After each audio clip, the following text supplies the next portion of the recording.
now go across to my colleague Sneha, who's tracking the very latest from Kerala, which is also seeing its highest single-day surge. 26,995 COVID cases reported, Sneha, in the last 24 hours.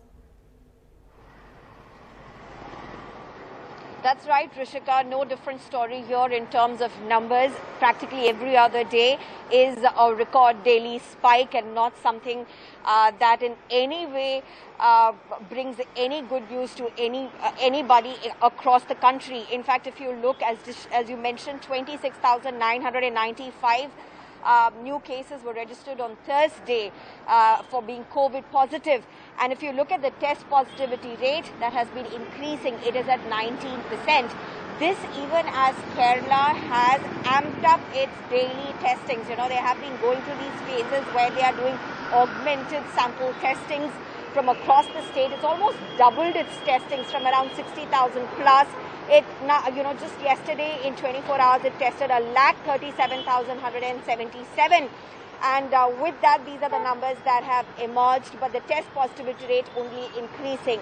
Now, there are certain steps which are being taken. One, of course, restrictions much stronger, especially over the coming weekend, where even government offices have been given leaves. And even though it's not a lockdown, it's on minimal contact and movement that the government is banking on. But besides that, there's also an all-party meeting which has been called for on 26th April to discuss the way forward and the measures to be taken. This also becomes important, considering it's on 2nd May that the results for the assembly elections are also going to be declared.